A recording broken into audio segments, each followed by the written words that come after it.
And hello, welcome back to the second part of Chapter 10. So we were talking about the earned value chart, which is a way of expressing earned value analysis. We call this part of it earned value management. And so I have my actual costs. The definition is the money spent.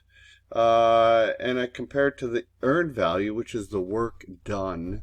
And the planned value relates to anything in the formulas that are schedule related. So by doing this chart, we'll want to know our budget at completion, which is the planned budget. When the project starts and everything's on track, the planned value is equal to the budget at completion. Put you on this chart. So, okay, so we have variances, right? And if we understand variances, because control is all about measuring, and determining whether there are variances or gaps that we need to correct for, right? And so a negative variance is bad, and a positive variance is good, right? In general, right? So it's a ballpark. And so we're going to look at how we calculate some variances. So the cost variance, remember there were only three: cost, schedule, and scope, right? Cost is known as actual cost. Earned value is scope, and planned value, it relates to the schedule.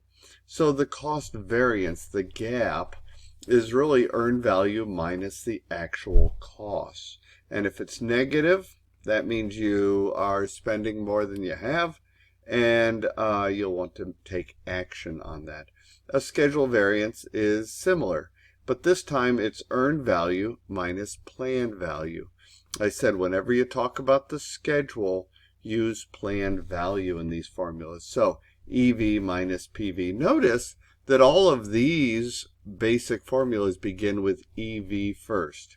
And then when it's schedule, I would subtract the planned value. If it's cost or CV, I would subtract the actual cost. Again, negative is bad. Time variance is another dimension used, and the book addresses that quite reasonably. So we also have, besides the variances, and variances, let me go back and say, are a measure of performance. How is your project performing in terms of schedule or in terms of cost? I say that because then we have cost performance index, which by the name you would think means performance related. It's not. What it is a measure of is efficiency. It's a measure of efficiency. So an index is always a division problem. Again, you have EVs first. For cost performance index, it's EV divided by AC. An index is always a ratio, always a division problem. For schedule performance index, of course, I said tie schedule to PV, and I said EV is always first. So schedule performance index, how efficient is my schedule, is EV divided by PV. I would just go ahead with the book on these last two. Okay. Now, there are a couple other good formulas to use. One is estimate to completion and estimate at completion. And so my estimate at completion, I'm not a big fan of because it's a negative view of the world. Remember on this slide, my estimate at completion was way up here. It says, look, as of this point right now, my cost is high, which means my cost performance index is high. And if it keeps trailing that way, here's where I'm going to end up. It says I'm not in control. Yes, I am. Okay. I'm a project manager. I've got plans. So it's useful, but it's more of a negative view. The estimate to completion says, even though I have a high AC and a low earned value, here's my plan to get back towards the budget at completion. It's your actual plus your forecast, which is kind of neat. So the formulas are related. My estimate to completion takes that budget at completion plus earned value divided by my spend rate or my CPI. How efficient is my cost indexing? And estimate, that's estimate to completion. Estimate at completion is just my estimate to completion plus my actual costs that I've added up. And these are what the acronyms mean. There are other formulas for estimates, but these are the basic ones. Okay. You want to make sure we do milestone reporting too. So your senior leaders will crave updates based on milestones. They don't always want to know the details. Now, if you need to know the details in case they ask, but they want to know, how am I doing today? And will I meet my objective tomorrow? And if not, what blockers are in your way? That's the bottom line with them. And so milestone reporting becomes how I brief them. I would not show them the critical path method or the schedule network diagram. I may not even show them a Gantt chart. I'm going to show them a milestone chart to senior leaders, especially the CEO. Now, one way I keep control is by doing burn down charts. I mentioned that before.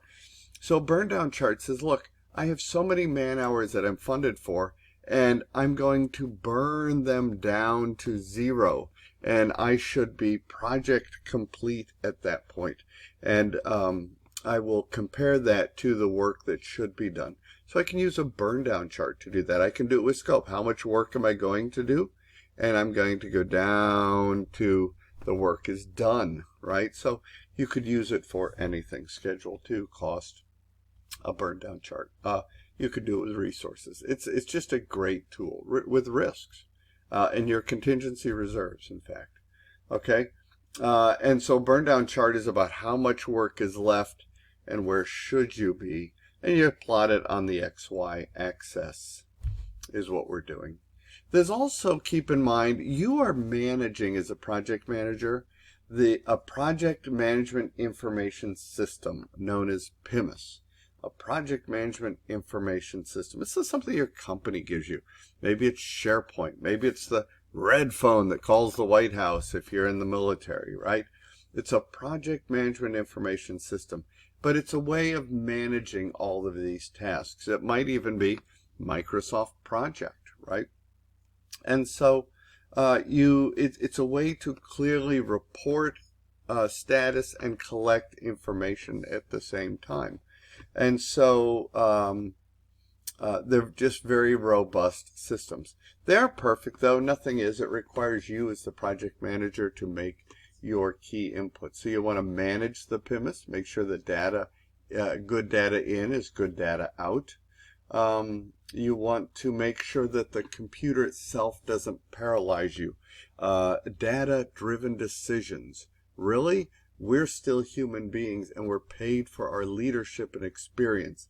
The data can be wrong or the data can be incomplete. We have to understand what data we have and make a decision based on the right thing to do. And sometimes, a lot of times the data is a good indicator. I concede, but sometimes it's not. And either way, we are paid to lead, manage, and make a decision. And that also helps you avoid information overload, right? Don't isolate your project. Talk to your other project managers. Have conversations with the PMO leadership along the way and make sure that you are in good stead. So the PMIS, regardless of whether it's an Excel spreadsheet or Microsoft Project or a phone system or some other dashboard, key attributes are listed on this slide as a kind of a summary, which I like. That's a good one. Okay, that wraps it up for Chapter 10. Good stuff, I think. Okay, I'll see you online.